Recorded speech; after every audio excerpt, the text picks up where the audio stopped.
요한계시록은 크게 세 가지의 축으로 기록이 되어 있습니다.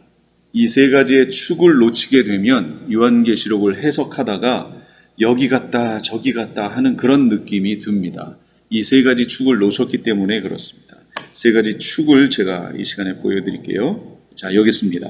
첫 번째는 본 것, 지금 있는 일, 장차될 일. 이게 첫 번째 축입니다. 본 것, 지금 있는 일, 장차될 일. 이렇게 기록이 되어 있다라는 얘기입니다. 본 것은 어디냐면 1장, 4장, 5장의 내용이 바로 본 것입니다. 지금 있는 일은 2장, 3장, 교회, 7교회 얘기가 바로 지금 있는 일입니다. 그리고 장차될 일이 있어요. 이 장차될 일은 6장부터 22장 끝까지 돼 있다 그런 얘기예요.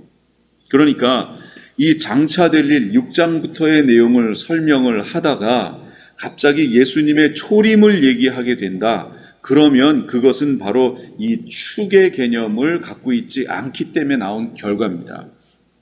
장차될 일이잖아요. 그러면 예수님의 초림은 벌써 이게 사도 요한 얘기란 말이에요. 사도 요한 입장에서 장차될 일이면 예수님의 초림은 과거가 되겠죠. 그러면 예수님의 초림을 여기 사건에 계시록에 집어넣어서 해석하면 그것은 장차될 일이 아닌 거지요. 성경 해석을 잘못하고 있다라는 얘기가 됩니다.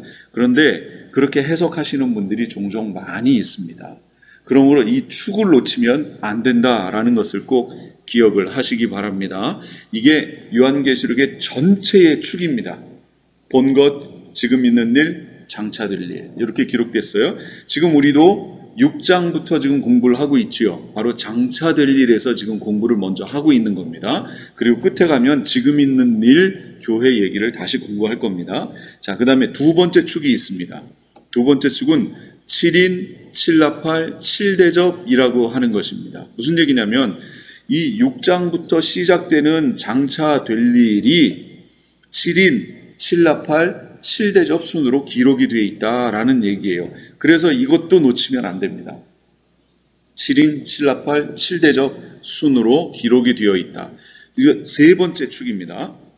세 번째 축은 이 7인, 7나팔, 7대접 각각이 본경과 삽경, 본경과 삽경, 본경과 삽경 이렇게 기록이 되어 있습니다.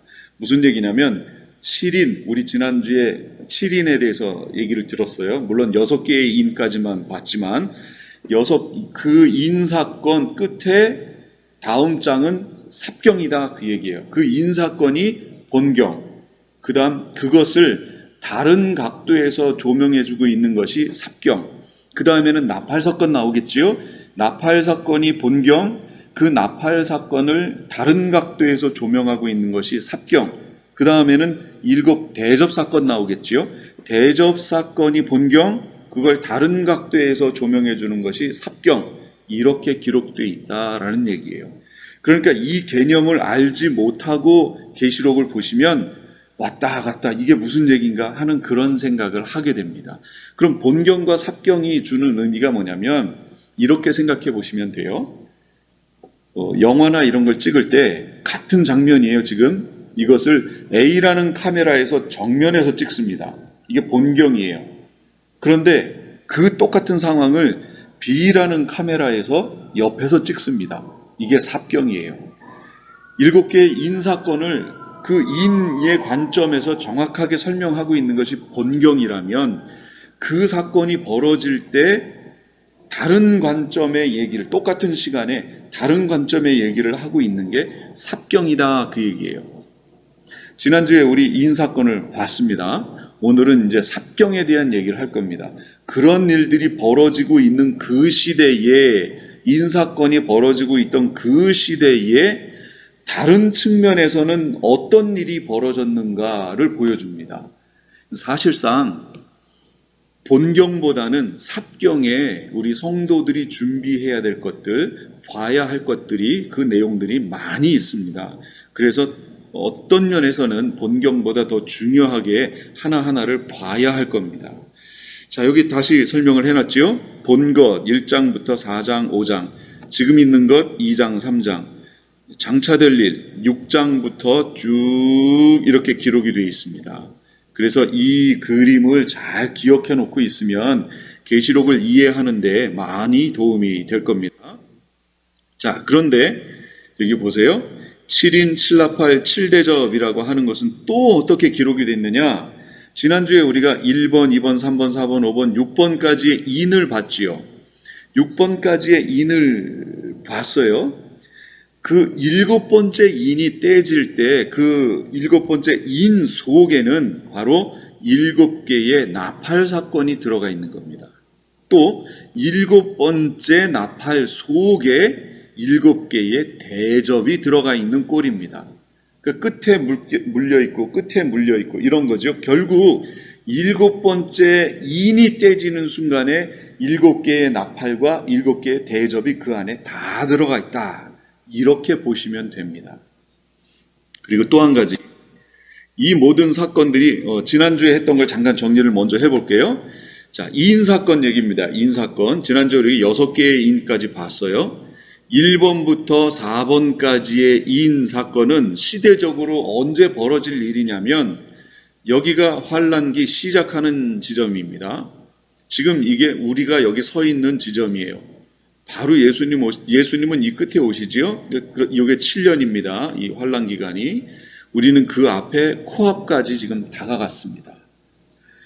1번부터 4번 이는 그거는 징조장이라고 제가 설명했지요. 그런 징조들이 보이면 거짓 선지자들이 나타나고 이 전 세계에 대대적인 전쟁이 일어나고 기근이 있고 죽음이 일어나는 그런 현상들을 그냥 지금도 많은 사람들이 죽지만 여기서 말하는 그 네 번째 인에 죽는다는 것은 사방에서 전쟁을 통해 기근을 통해 죽는 사람들이 상당히 많이 나온다는 얘기예요. 4분의 1이 죽는 죽음이니까 어마어마한 죽음이죠. 그런 소리 소문들이 우리에게 들려질 때 그것은 징조다 그 얘기입니다.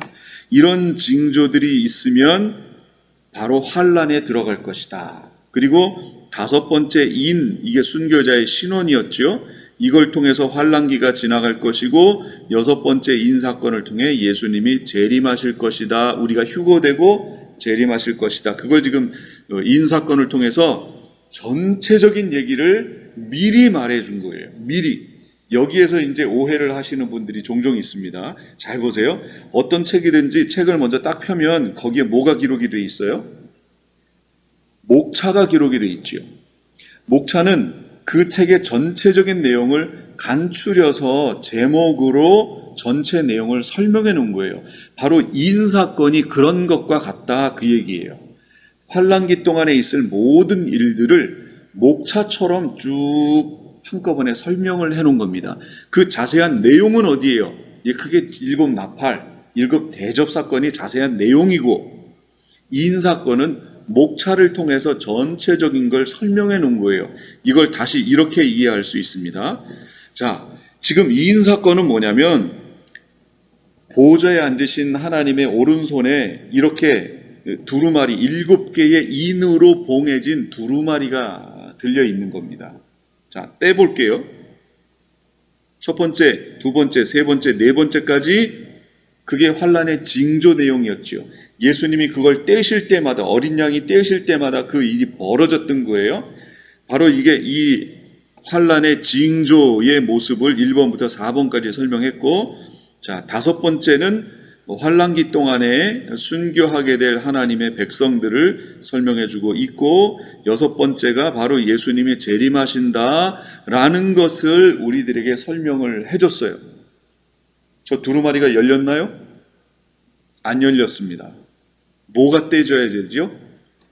마지막 7번째 인이 떼져야 이 두루마리가 드디어 열리는 거예요.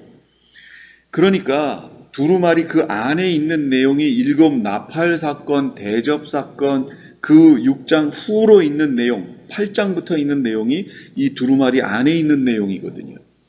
아직 안 열렸죠? 우리는 7번째 인이 떼져야 그때서야 환란기 안에서 벌어지는 7년 환란 안에서 벌어지는 일들을 나팔 사건을 통해서 볼 수 있다 그 얘기예요. 그러니까 지금 제가 설명한 것 6장은 이인 사건은 징조장이다 하는 것을 잘 생각해 보셔야 돼요. 이 두루마리 인 떼지는 것과 연관해서 생각을 해 보시라 그 얘기예요.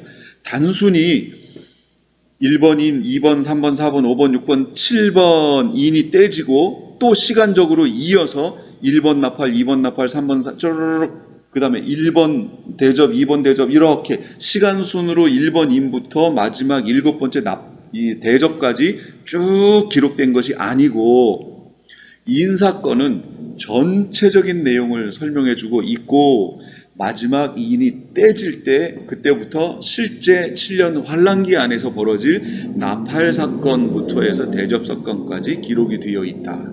이걸 이해하셔야 계시록을 이해하실 수 있습니다.